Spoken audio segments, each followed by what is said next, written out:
Hello children, I hope all are doing well. So yesterday we have started the lesson chemical equations. We have seen the introduction part and yesterday we have taken one example reaction, that is addition of water to calcium oxide. We will see the reaction.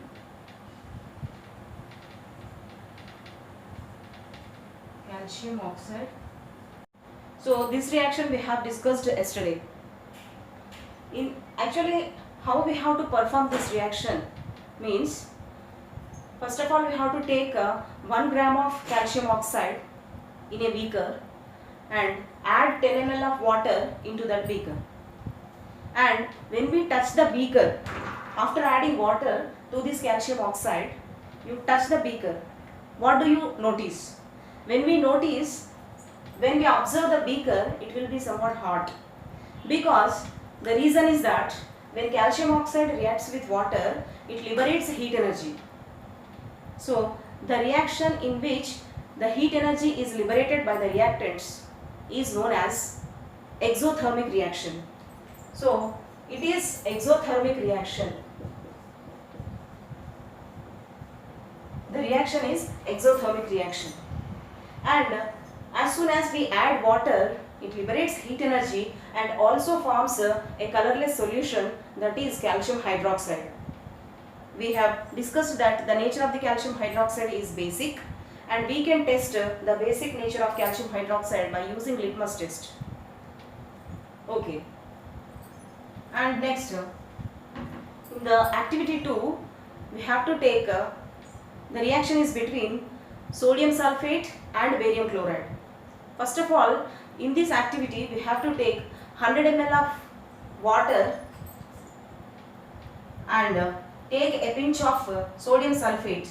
Sodium sulfate formula is Na2SO4. Barium chloride formula is BaCl2. When the reaction is taking place between these two reactants, we will get two products, that is barium sulfate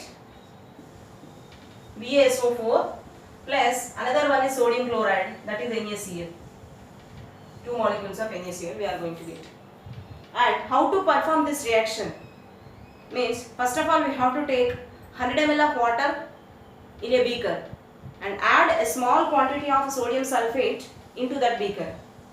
Dissolve the sodium sulfate in 100 ml of beaker. Now take the another beaker, and in that beaker also we have to take 100 ml of water, and into the second beaker also add small quantity of barium chloride and dissolve. Now in the first beaker we have sodium sulfate solution, and in the second beaker we have barium chloride solution. Then you add both solutions together. Both of them are colorless solutions. How do they appear? Means here sodium sulfate is a colorless solution, similarly barium chloride is also a colorless solution. Then add both solutions together. When we mix these two solutions together, we will get one curd like insoluble material, which is called as a precipitate. Here that precipitate is nothing but barium sulfate, whose formula is BaSO4. Precipitate, we call it as precipitate. It is white in color. This barium sulfate is white precipitate. Precipitate is nothing but an insoluble material which is just like, looks like a curd. Okay, so barium sulfate is a white precipitate formed, and along with that and sodium chloride, one more product is also formed, which is a soluble material. Here two products are formed. This is insoluble product, which is known as precipitate, and other one is a soluble product. Here we will get two products, and this reaction is known as double displacement reaction. Okay, this is the description of this reaction and how to perform this activity. And what is our observation during this chemical reaction? Formation of a precipitate.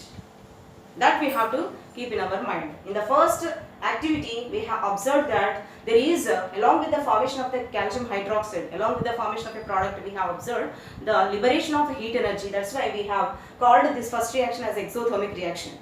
And second reaction, we have observed the formation of a precipitate. And the third one, in third activity, we are going to see the reaction between granulated zinc and dilute hydrochloric acid. Granulated zinc and dilute hydrochloric acid. And now again I am going to write the reaction between zinc and dilute hydrochloric acid. We will get two products again here, zinc chloride plus hydrogen gas. So this is the reaction. Here these two are the reactants and these two are the products.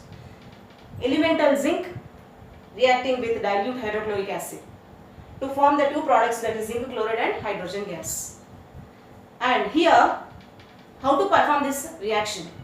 First we have to take a granulated zinc in the conical flask and add 5 ml of dilute hydrochloric acid to this conical flask. When you add hydrochloric acid to this granulated zinc, immediately the reaction takes place between these two reactants and we will get the formation of a colorless gas. A liberation of a colorless gas is formed. We can observe the formation of a colorless gas with an effervescence. Effervescence in the sense, yesterday we have seen in the reaction baking soda and versus vinegar. When we add vinegar to baking soda, there is some gas is produced, that is called effervescence. So just like that, in this reaction also with an effervescence and the colorless gas is produced, that is hydrogen gas. Along with that hydrogen gas we have also another product, that is zinc chloride. So and here in this reaction, when we touch the conical flask, the bottom of the conical flask slightly becomes hot.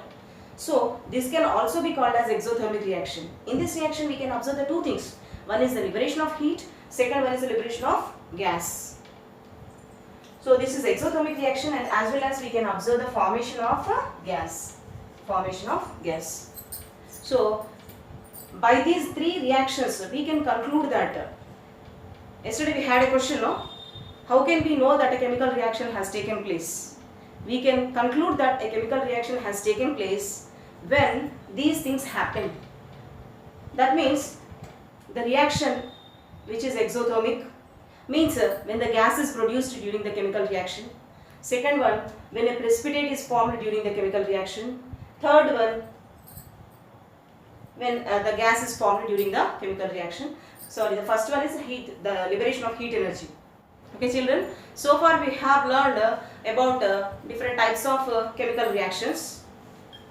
So what is our conclusion during all these chemical reactions? Here I noted down. So the original substances are completely transformed into the new substances. So the original substances lose their characteristic properties, and chemical changes may be exothermic or endothermic. Exothermic means, I gave the definition, that is whenever the heat energy is liberated by the reactants, that reaction is known as exothermic reaction. Suppose if the heat energy is absorbed by the reactants, then that the reaction is called as endothermic.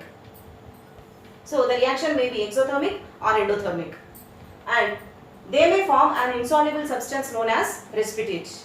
In barium sulfate we have observed, in that reaction we have observed the formation of an insoluble precipitate, that is barium sulfate.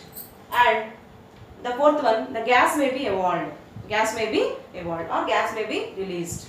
Whenever these types of changes are observed by us, we can know that the chemical reaction has taken place.